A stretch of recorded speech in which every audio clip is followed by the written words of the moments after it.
Hello friend, online electrical ज्ञान में आप लोगों का स्वागत है। आज मैं आप लोगों को पावर डायोड के बारे में बताऊंगा। तो जैसा कि आप लोग देख सकते हैं, मैंने पावर डायोड का फिगर बना रखा हुआ है और उसका ये सिंबल नीचे बनाया हुआ है। ठीक है, तो हम लोग ये देख रहे हैं कि पावर डायोड में कितने लेयर्स हैं। ये एक लेयर है, P+ लेयर लिखा हुआ है यहाँ, N के ऊपर माइनस लेयर लिखा हुआ है, N+ लेयर लिखा हुआ है। ठीक है, तो ये जो लेयर्स हैं, जो P+ बता रहा है हमारा, P+ मतलब बता रहा है कि ये हाईली डोप्ड लेयर है हमारा। क्या बताता है? Highly doped P region. ठीक, P रीजन। तो प्लस का मतलब सिर्फ यही बता रहा है कि ये हाईली डोप्ड है। इसी तरीके से N- जो लेयर देख रहे हैं आप लोग, ये N- ये बता रहा है लाइटली डोप्ड। क्या बता रहा है? Lightly doped layer. और N+ लेयर जो है ये बता रहा है हमारा highly doped layer. N+ layer क्या है? वो हाईली डोप्ड लेयर। तो क्या मतलब होता है हाईली डोप्ड, लाइटली डोप्ड का मतलब क्या होता है? लाइटली डोप्ड का मतलब है कि वो उसमें रजिस्टिविटी ज़्यादा है, उस लेयर की रजिस्टिविटी ज़्यादा है। लाइटली डोप्ड का मतलब हो गया। हाईली डोप्ड का मतलब ये है कि उसकी रजिस्टिविटी कम है, उसकी कंडक्टिविटी ज़्यादा है, उसमें इलेक्ट्रॉन ज़्यादा है या होल ज़्यादा है। अगर P+ लेयर है तो N+ लेयर मतलब ये है कि उसमें इलेक्ट्रॉन ज़्यादा है। ठीक है, तो अब यहाँ पे सबसे इम्पोर्टेंट रोल यही N- रीजन हमारा निभाता है। तो पहले तो ये देख लेते हैं, P+ लेयर से हमारा एनोड टर्मिनल जुटा हुआ है और N+ लेयर से कैथोड टर्मिनल जुटा हुआ है। ठीक है, और इस रीजन को यहाँ से लेकर यहाँ तक, ये ऐसे पूरा ये भी लेते हुए, ये जो रीजन है N- का, इसे कहते हैं ड्रिफ्ट रीजन। इसका नाम होता है ड्रिफ्ट रीजन। यही लाइटली डोप्ड होता है और इसी का मेन इम्पॉर्टेंट रोल है कि ये लाइटली डोप्ड क्यों रहता है। ठीक है, तो जब हम लोग ऑपरेट करते हैं डायोड को, तो इसको फॉरवर्ड में देख लेते हैं, इसका क्या एक्शन होता है इसमें लाइटली डोप्ड की वजह से, और रिवर्स में क्या एक्शन होता है।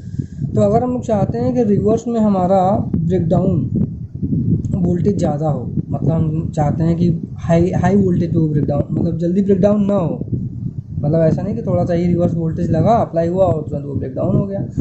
तो ऐसा हम चाहते हैं कि हमारा हाई रिवर्स ब्रेकडाउन वोल्टेज हो। तो इसकी क्या कहते हैं, N- लेयर की जो विड्थ है, इस विड्थ को हमें बढ़ानी पड़ती है। ठीक है, अगर इस विड्थ को बढ़ाएंगे तो हम ज़्यादा से ज़्यादा रिवर्स ब्रेकडाउन वोल्टेज इसका बना सकते हैं। ठीक है, पा सकते हैं, पर हम ज़्यादा विड्थ भी नहीं रख सकते हैं। ठीक है, वो देखते हैं। तो अगर हम क्या करते हैं, इसका विड्थ ज़्यादा करेंगे, ठीक है, तो इन शॉर्ट हम इसकी रजिस्टिविटी बढ़ा रहे हैं। इन शॉर्ट हम इसकी क्या बढ़ा रहे हैं? रजिस्टिविटी बढ़ा रहे हैं। तो अगर इसकी रजिस्टिविटी बढ़ रही है, इसका मतलब ये है कि ये फॉरवर्ड, जब हम इसे फॉरवर्ड बायस में करेंगे तो इस पर ड्रॉप ज़्यादा होगा। फॉरवर्ड बायस में क्या होगा? ड्रॉप ज़्यादा होगा। इसलिए कहते हैं कि पावर डायोड में ऑन स्टेट वोल्टेज ड्रॉप ज़्यादा होता है। क्या कहते हैं? पावर डायोड में ऑन स्टेट वोल्टेज ड्रॉप ज़्यादा होता है। इसीलिए, क्योंकि इसकी रजिस्टिविटी, अगर विड्थ बढ़ेगी तो इसकी रजिस्टिविटी बढ़ेगी और ऑन स्टेट वोल्टेज ड्रॉप ज़्यादा होगा। तो ये जो लेयर है, इनकी डोपिंग लेवल क्या होती है? P+ रीजन की, N- रीजन की, N+ रीजन की। तो जो P+ होता है और N+ रीजन होता है, इसकी जो डोपिंग लेवल होती है, डोपिंग लेवल होती है 10⁻19 सेंटीमीटर पर क्यूब। ठीक, और N- लेयर रीजन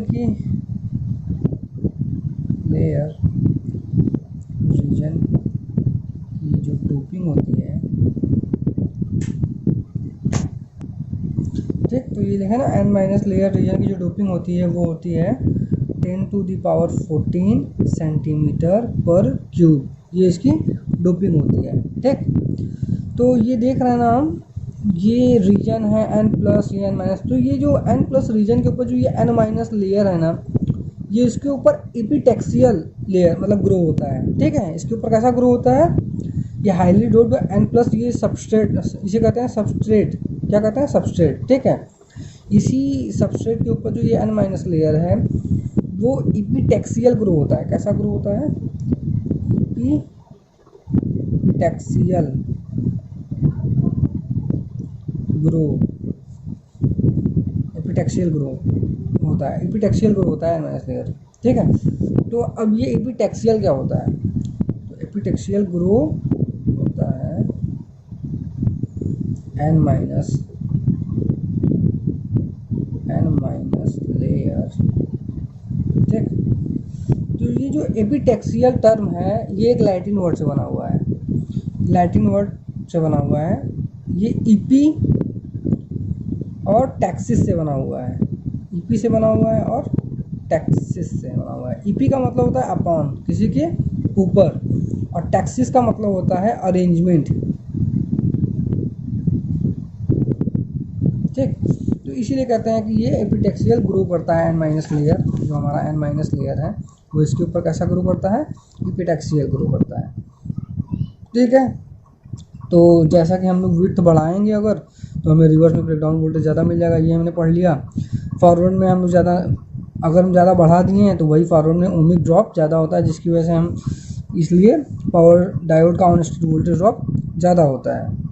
ठीक, तो इसलिए अब देख रहे हैं कि हम इसमें लॉसेस वगैरह ज़्यादा हो रहे हैं, तो इसलिए इसकी कूलिंग की ज़रूरत है इसको। ठीक है, इसको प्रॉपर कूलिंग की ज़रूरत होती है, तो ये पॉइंट आप लोग नोट कर लीजिएगा, प्रॉपर कूलिंग की इसको ज़रूरत होती है। अब ये जो n माइनस लेयर है हमारा, इसी n माइनस लेयर के बारे में और बताते हैं कि इसकी डोपिंग मतलब लाइटली होती है, इस लेवल की लाइटली डोपिंग होती है, मतलब कि ये इंट्रिंसिक कहते हैं इसे, मतलब कि इसमें ऐसे मान लीजिए डोपिंग हो ही नहीं रही है। इंट्रिंसिक का यही मतलब होता है ना कि जिसमें कोई डोपिंग ना की गई हो। ठीक है, तो इसलिए इस n माइनस लेयर को इतनी लाइटली डोप्ड होती है, नियरली इंट्रिंसिक लेवल की मतलब होती है, इसलिए इस n माइनस लेयर को आई लेयर कहते हैं। क्या कहते हैं, n माइनस लेयर को आई लेयर भी कहते हैं। I stand for intrinsic, I layer भी कहते हैं। ठीक, आई लेयर भी कहते हैं। तो एक पॉइंट और निकल के आता है हमारा कि जो पावर डायोड होता है उसे हम लोग पिन डायोड भी कहते हैं। पावर डायोड को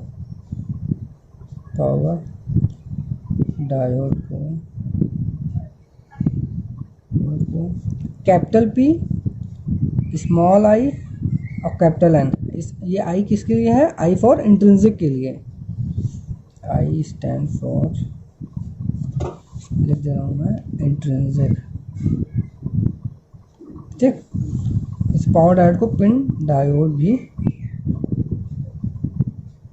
कहते हैं, पावर डायोड को पिन डायोड भी कहते हैं। ठीक, अब इसके हम कैरेक्टरिस्टिक के बारे में पढ़ते हैं।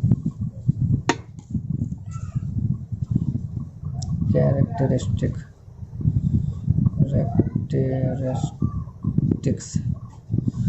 तो कैरेक्टरिस्टिक जो होता है वो नॉर्मल, जो हमारा जो नॉर्मल डायोड होता है उससे थोड़ा डिफरेंट होता है।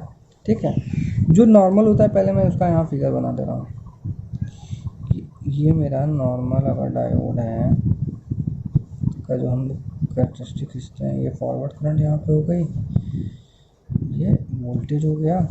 ठीक, तो नॉर्मली क्या होता है, ये हमारा नी वोल्टेज है 0.7। ठीक है, तो ये यहाँ तक ऐसे आती है, यहाँ इस पॉइंट, ये हो गया मेरा 0.7 वोल्ट।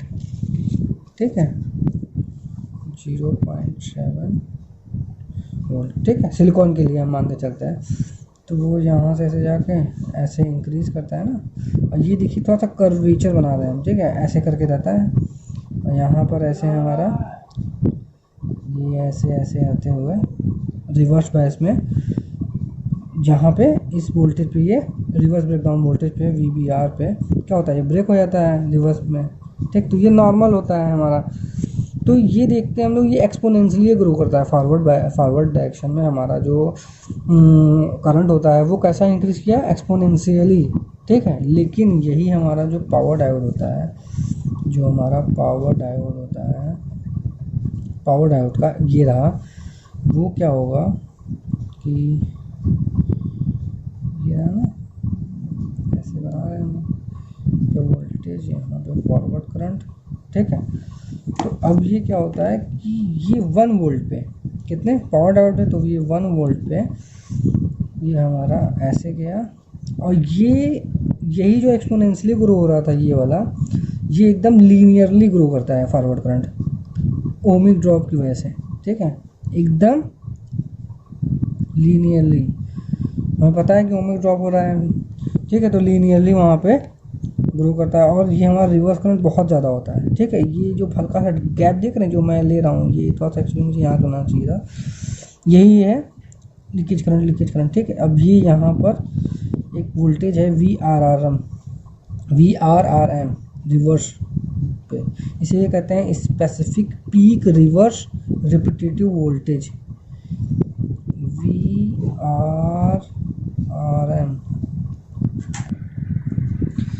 तो इसको VRRM कहते हैं, ठीक है। तो इस रिवर्स वोल्टेज पे हमारा करंट बहुत ही तेज़ी से इंक्रीज करता है, ठीक है, और हमारा वोल्टेज जो होता है वो ऑलमोस्ट कांस्टेंट हो जाता है, देख रहे हैं एकदम ऐसे तेज़ी से इंक्रीज कर रहा है। तो इस VRRM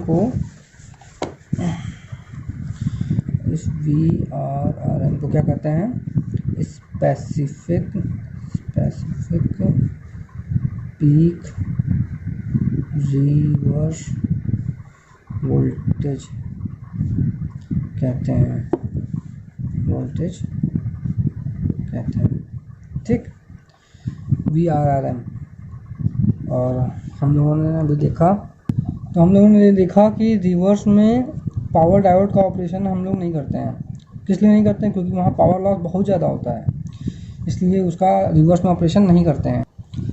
और मैं इस कर्व के बारे में बताना चाहूँगा, जो ये एरिया देख रहे हैं ना आप लोग, यही है फॉरवर्ड वोल्टेज ड्रॉप, ठीक। तो इस केस में ये फॉरवर्ड वोल्टेज ड्रॉप इतना हो रहा है, और इस केस में फॉरवर्ड वोल्टेज ड्रॉप हम लोग देखते हैं इतना हो रहा है, मान लिया VB हो रहा है, ठीक है। यही है फॉरवर्ड वोल्टेज ड्रॉप इतना हो रहा है। तो ये जो रिवर्स करंट हो रही है ना हमारी, फ्लो हो रही है रिवर्स करंट इतनी ज़्यादा, तो ये रिवर्स करंट जो होती है हमारी सिर्फ लिमिटेड किससे लिमिट होती है, ये एक्सटर्नल सर्किट रेजिस्टेंस से, जो हाँ सर्किट है हमारा उससे लिमिट होती है एक्सटर्नल। अब हम आप लोग को बताएंगे आइडियल पावर डायोड के बारे में, कि आइडियल पावर डायोड का कैरेक्टरिस्टिक कैसा होता है। तो अभी हमने देखा कि जो ड्रॉप हो रहा था यहाँ पर, वोल्टेज ड्रॉप हो रहा था, ठीक है, फॉरवर्ड में, वो अब आइडियल केस में होगा ही नहीं, और करंट हमारी बढ़ेगी। तो हमारा जो कर्व होगा ये इसके ऊपर ही होगा, ठीक है, ये इसके ऊपर, ये थोड़ा सा मोटा कर देता हूँ मैं, ठीक है। तो यहाँ पर VD = 0 कर देंगे, मतलब फॉरवर्ड वोल्टेज ड्रॉप जो है, मतलब जो ड्रॉप है वो हमारा क्या होगा, 0 होगा फॉरवर्ड वोल्टेज ड्रॉप। तो इसी तरीके से हमारा जो रिवर्स में देखते हैं हम लोग VRRM, ठीक, जो रिवर्स में है हमारा वो VRRM क्या होगा, वो हमारा इनफाइनाइट होगा। तो ये हमारा रिवर्स VRRM था, ये हमारा क्या है,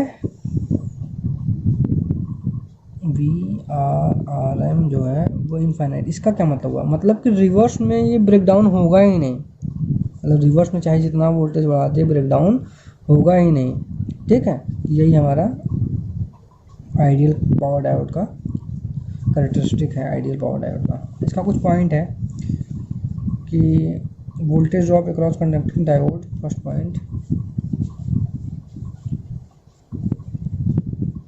voltage drop across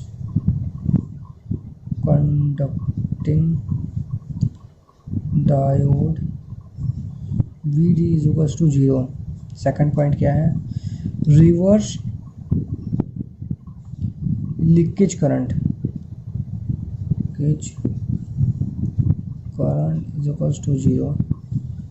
third point क्या है, कट इन वोल्टेज क्या होता है, ये जो फॉरवर्ड वोल्टेज होता है वो क्या है, कट इन वोल्टेज = 0, वो भी 0 होता है। और रिवर्स ब्रेकडाउन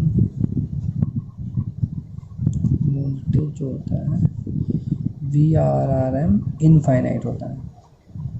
क्या होता है, इनफाइनाइट। इसके एप्लीकेशंस के बारे में हम देख लेते हैं। पावर डॉट का एप्लीकेशन क्या क्या होता है।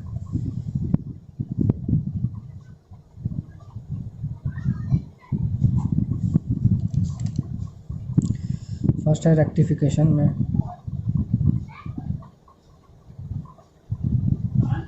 फ्री व्हीलिंग में,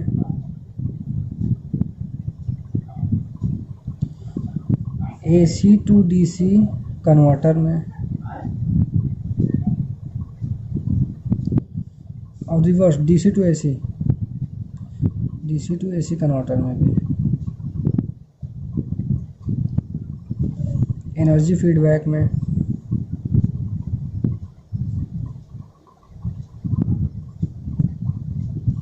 पावर सप्लाई में,